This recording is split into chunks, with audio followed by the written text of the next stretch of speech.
We're talking to Vanita Hullander, who's in the runoff race for Accusations County Commission. And her opponent, she's the incumbent, and her opponent is Richard Tharp. Yeah, I'm just sitting here laughing about that commercial. That's the most ridiculous thing I've ever seen. What?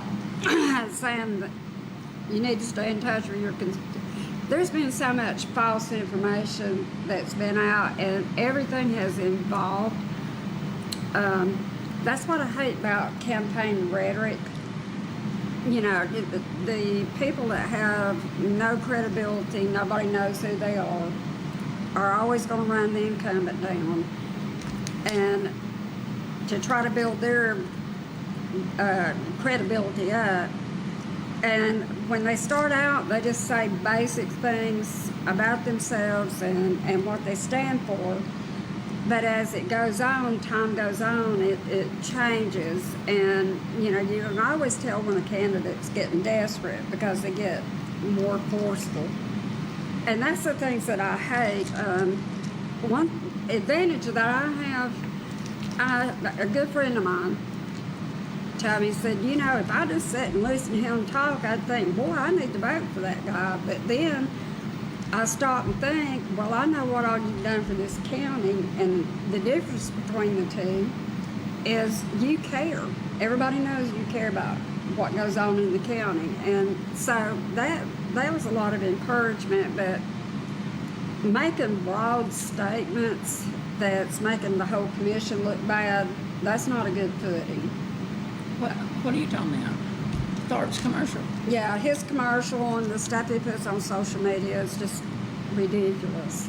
Well, I think that in every election, every candidate has something to say, you know, because I sit here and look at their commercials, or Brian makes their commercials, and they may not call them by name if they always got something to say. Well, as long as you're speaking from facts, because now, you know, my husband got really upset. He had this Facebook boost, and it's allocating downright dishonesty. What substantiates that I'm dishonest? If somebody's told you something, what do they substantiate their facts on? You know, there's a lot of sour grapes right now, and I'm very disappointed that people can't just run on their own merit and leave all that rhetoric out, because, you know, you say a lot of stuff during an election cycle that there's no way you can back it up. There's no way you can back it up when you take office. I found that out real quick. I thought that I knew what I was talking about as far as things being so bad. There was a lot of stuff that needed to change, don't get me wrong. But the impression that I had that something illegal was going on in the county commission, that I had to hang my head on that one. And that was purely because I let other people... Are you talking about when you ran, you said, yes, when I get in there, I'm going to straighten that out? More or less, that wasn't exact words, but... Yeah, and you find out everything's running pretty good. That, you know, you can't have this attitude, project yourself as the only person that has a brain that should be a commissioner.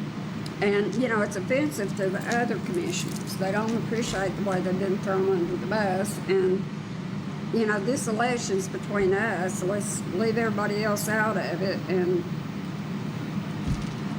you know, when you carry, to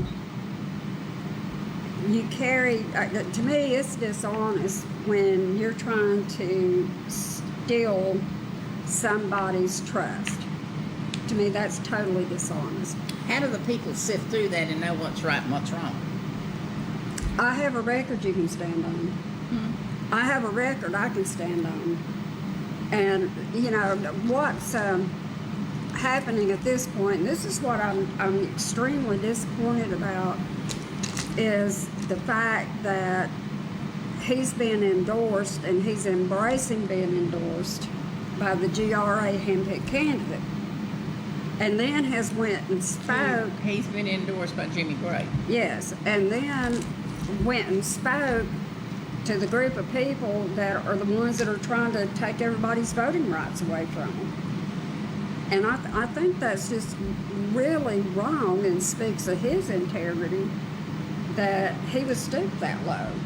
I mean, I know he wants to win. I want to win, but don't go down that route. Did you ask Jimmy Gray to support you? No, ma'am. No, ma'am. I figured that was, I honestly didn't think he'd support either one of us. I mean, because you really look at it, that's in between a rock and a hard place. They're mad at me because I won't back down, so they tried to take me off the ballot so they could control the commission.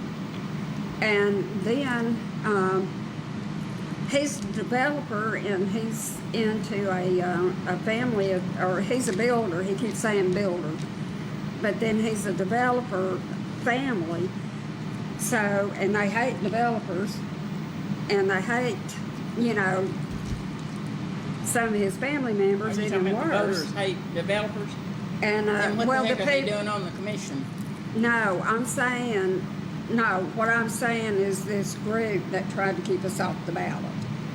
I said they're in between a rock and a hard place Oh, as to who they support. So I was just taking it for granted they wouldn't vote for either one of us. But now they're once again hearing everything they want to hear and thinking they're going to have a voice on the commission, you know, or a seat. It's not even a voice, it's a seat. And so I just think that's wrong. I think it's wrong to the public.